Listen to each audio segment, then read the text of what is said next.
Halo, shalom saudara. Renungan kita hari ini tentang gentleness, kelemah lembutan. Kita baca dari Bilangan 12 ayat 3.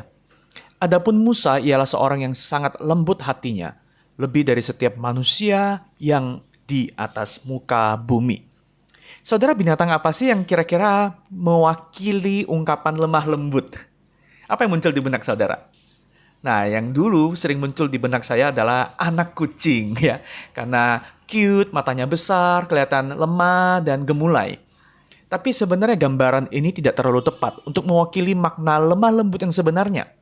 Anak kucing yang imut itu gambaran yang keliru karena saya hanya menilai dari perawakannya yang tampak lembut. Padahal coba kalau ganggu kucing itu, wah, saudara pernah tidak dicakar oleh anak kucing? Saudara, orang pasti cenderung jadi lembut perkataannya setiap kali dia berada di posisi yang lebih lemah. Ini otomatis, nggak perlu diset dan dikondisikan. Tetapi ketika kita berada di atas, kita punya otoritas dan kuasa. Lalu kita berhadapan dengan yang lebih lemah dari kita. Apakah kelembutan intonasi nada itu masih ada? Karena pada orang yang ada di atas kita hormat, kita sopan, kita santun. Tetapi bagi mereka yang kita anggap ada di bawah kita, apakah santun itu masih sesuatu yang diperlukan? Saudara, yang menarik dalam kata Yunani, kelembutan itu lebih digambarkan sebagai kuda liar yang ditundukkan oleh tali kekang. Jadi bukan karena tidak berdaya lalu menjadi lembut, melainkan justru punya daya yang besar, tapi dalam kendali. Ada kekuatan tetapi terkendali.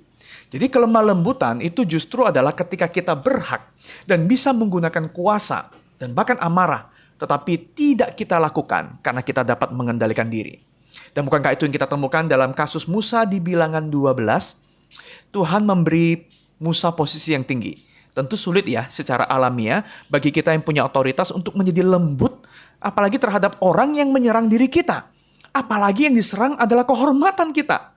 Dan inilah yang terjadi. Musa diserang oleh Miriam dan Harun, orang dekatnya sendiri, kerabatnya sendiri, tentang istri yang dia ambil.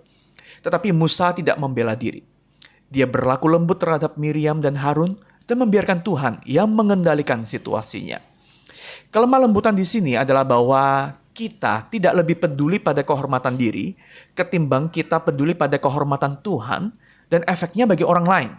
Kita lebih peduli terhadap nama Tuhan daripada nama diri kita sendiri. Dan ini hanya dapat kita lakukan jika kita menerima diri apa adanya di dalam Kristus. Identitas kita bukan ditentukan oleh apa kata orang. Sehingga kita bisa teguh, kokoh, bereaksi dengan tenang. Tapi jika identitas kita adalah tentang siapa diriku menurut pemikiran orang, kita akan sulit sekali untuk bisa tenang. Saudara, bukankah itu yang Yesus lakukan ketika ia difitnah dan dianiaya? Dia tidak menggunakan kuasanya sekalipun kuasa itu nyata ada dan bisa menekan musuh. Tetapi Yesus tetap tegas ya. Dia mempertanyakan alasan dirinya ditampar jika kata-katanya tidak salah. Saudara, kelemah lembutan itu bukanlah natur orang berdosa yang ketakutan. Melainkan natur baru yang Yesus berikan menjadi identitas baru buat kita. Dan ini dia berikan dengan harga yang sangat mahal. Saudara, mari kita merenung dan dengan tenang kita refleksi. Setiap kali kita emosi dan kita tergoncang, apakah kita berdiam diri di hadapan Yesus? Dan bisakah kita menemukan ketenangan dan hikmat di dalamnya?